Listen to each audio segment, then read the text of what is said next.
Pinag-aaralan siguro nila, kaya hindi pa po ito sinesend sa opisina ng ating Speaker of the House, si Martin Romualdez. Siyempre, may instruction si Martin.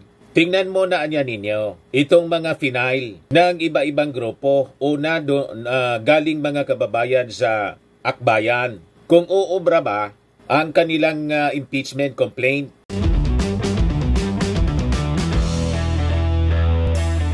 Ito naman po yung bago naming product na binibenta online.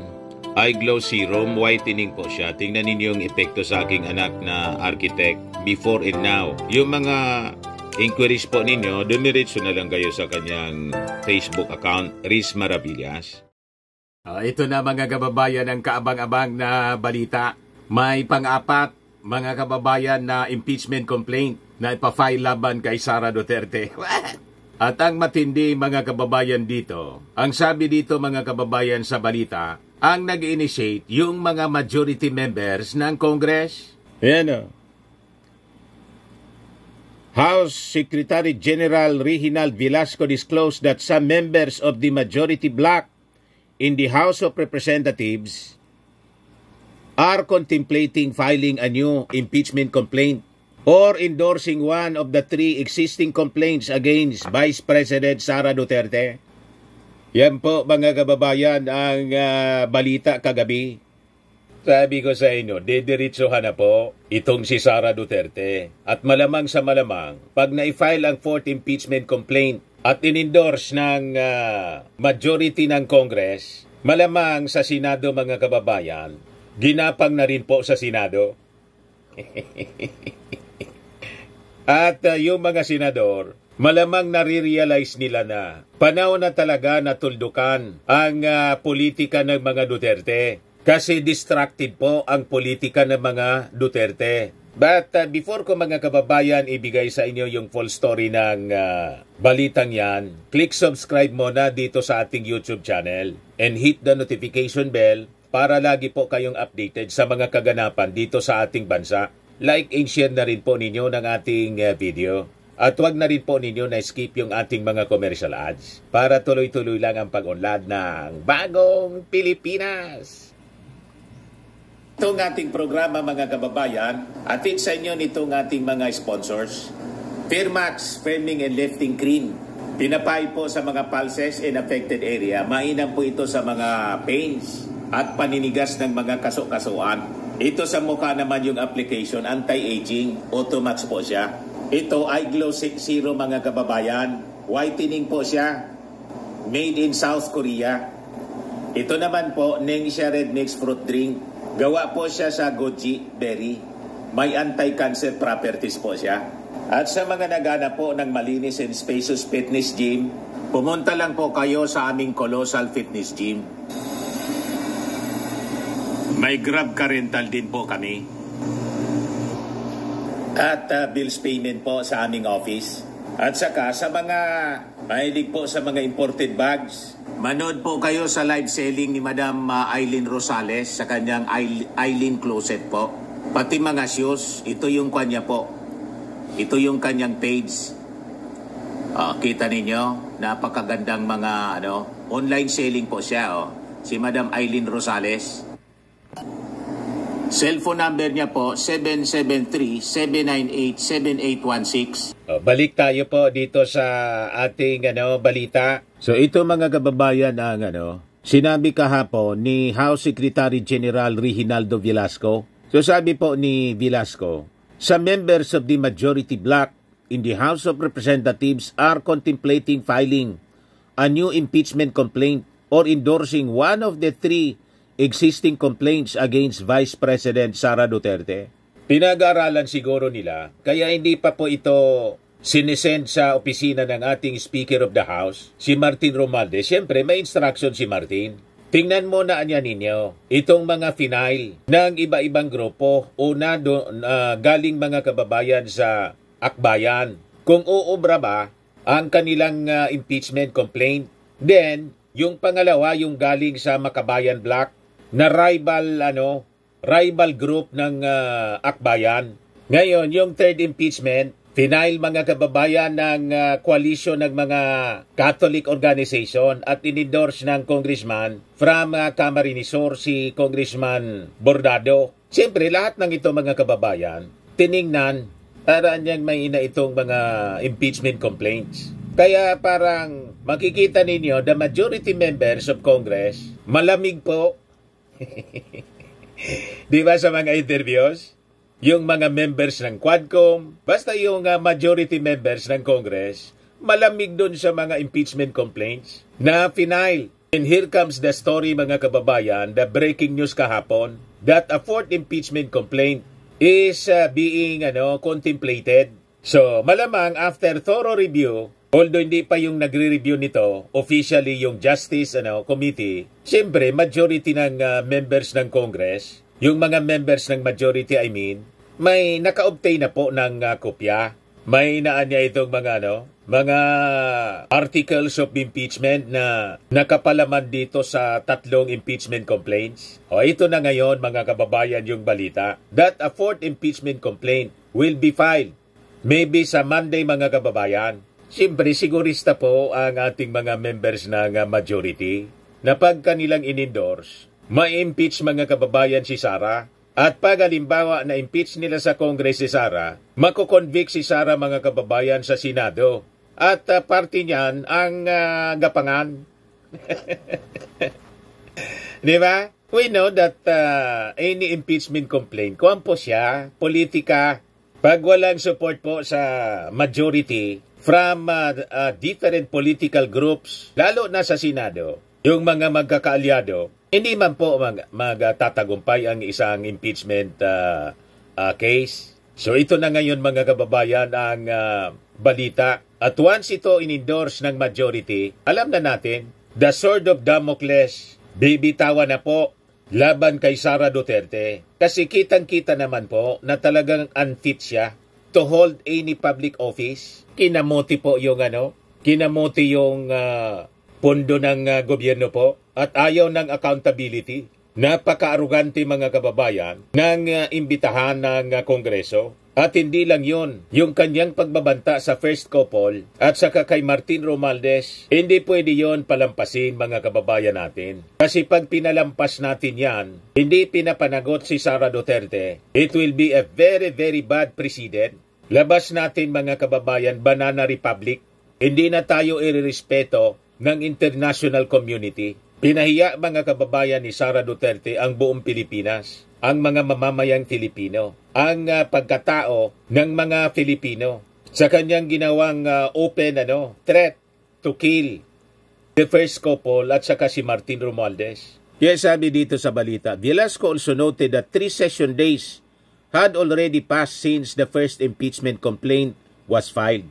Ngayon, under the rules, impeachment complaints will be referred by the Office of the Secretary General to the Office of the Speaker. Pero hanggang ngayon, hindi pa po nire-refer ng Office of the Secretary yung 3 impeachment complaint. Ngayon, magtataka kayo. Bakit? Siyempre, may instruction nun si Martin Romualdez, si Speaker Martin. Tingnan niya ninyo muna kung uubra ba yan ang mga impeachment complaint. Dapat pag gumalaw tayo, sigurado. And siyempre, yung mga members ng Congress, including Speaker Martin, may mga kausap din sa leadership ng Senado. Malamang si Chis Escudero or other pro-administration senators. O kayo anya dyan sa Senado, ang assignment ninyo ay kumbinsihin ang inyong mga kasama na once na i-transmit namin from Congress ang impeachment sa Senado for trial, siguradong may majority tayo na papanig sa conviction.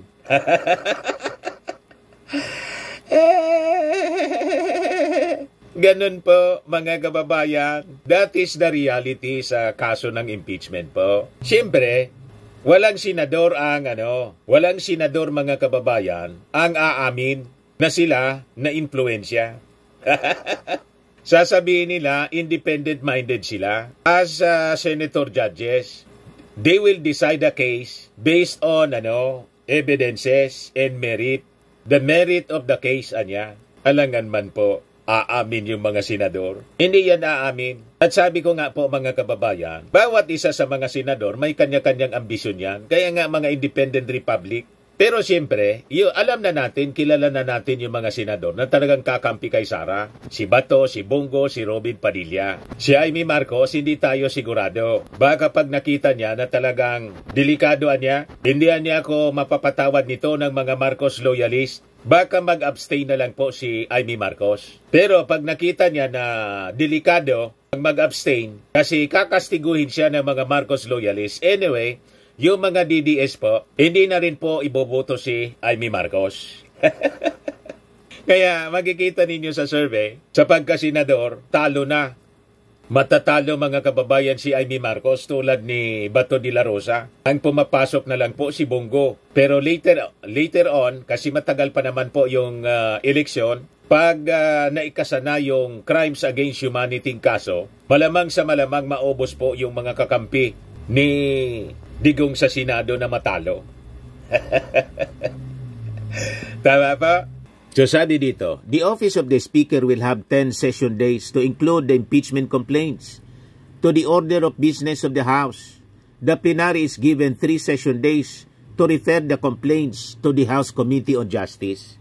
So, kung makakakuha ng signature, mapapadali po. 110 yata yung kailangan na signature from the members of Congress. 1/3. So, hindi na siya dadaan sa, sa usual process.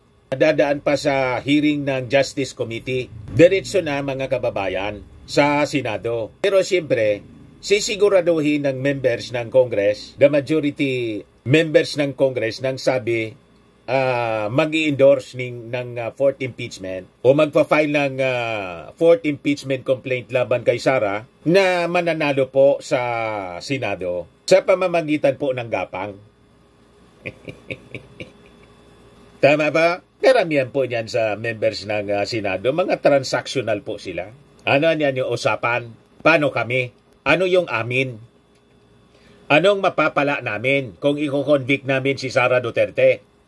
Ganun lang po ang usapan, mga kababayan. At sabi nga natin, lalo pa na pabantot ng pabantot po si Sara, malamang sa malamang, iiwas na sa kanya ang majority ng members ng Senado. Other than si Bongo, si Bato, yung mga hardliner, saka si Robin Padilla. Mga loyal lieutenant sila, mga kababayan, ni Digong. So be it. Basta, tayo na mga sumusuporta sa ating Pangulong Bongbong Marcos, alam na natin yung ating gagawin sa 2025. Uubusin natin sila, mga kababayan, kasama na si Super Ate Amy Marcos. Kailangan kastiguhin natin kasama si Amy Marcos para po magising. Kailangan matalo si Amy Marcos para hindi na siya umulit pa sa kanyang pagkakamali.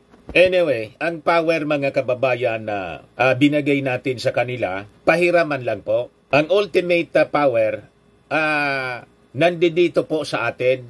We are the government of the people, from the people, for the people. And the power, mga kababayan, emanates from the people. So sabi dito, the plenary is given 3 session days to refer the complaints to the House Committee on Justice. The Justice Committee will conduct hearings to determine if the complaints are sufficient in form and substance. A vote of at least 1/3 of the total membership of the House is needed to impeach Duterte. If the required vote is achieved, an article of impeachment will be submitted to the Senate, which will conduct an impeachment trial. A 2/3 vote of all members of the Senate is needed to remove Duterte from office. Yun mga kababayan ang critical. Kaya siguro ang Congress hindi minamadali ang pag-endorse ng impeachment complaint sa Senado. Kasi may mga backdoor discussions yan mga kababayan. Habang nasa recess yung Congress, malamang sa malamang, the majority of the members ng Congress na hindi pa rin nag-endorse nito at ngayon naisip nila na mag-file ng fourth impeachment complaint, kausap na po yung majority ng mga senator judges, mga senador natin. May mga usap-usap na yan. Sa kanya, pare, ano yung masasabi mo dito? Mga politiko yan, mga kababayan. Alam na. Kindat pa lang po, alam na. Yung mga strength and weaknesses, mga kababayan ng bawat isa, alam na yan. So, ang aabangan natin, once halimbawa, the majority members ng Congress nag-endorse na nito, magbabago ba yung posisyon ng ating Pangulong Bongbong Marcos? Magsasalita pa rin ba yung ating Pangulo na uulitin niya yung una niyang sinabi na ang impeachment complaint niya laban kay Sara, anyway niya, si Sara is unimportant? Madaling sabi, sa interpretation natin, si Sara wala mang kwentang tao. Di ba? Pag ang isang tao ay unimportant, walang kwenta. Ikaw niya, Mr. Maravillas, hindi man yan yung sinabi ng Pangulo. Ang sinabi ng Pangulo, alam ko naman, alam ninyo naman, sabi ng ating Pangulo, Sara is unimportant. Interpretation ko lang po, na pag sinabi ng isang tao, na ang isang tao is unimportant, walang kwenta.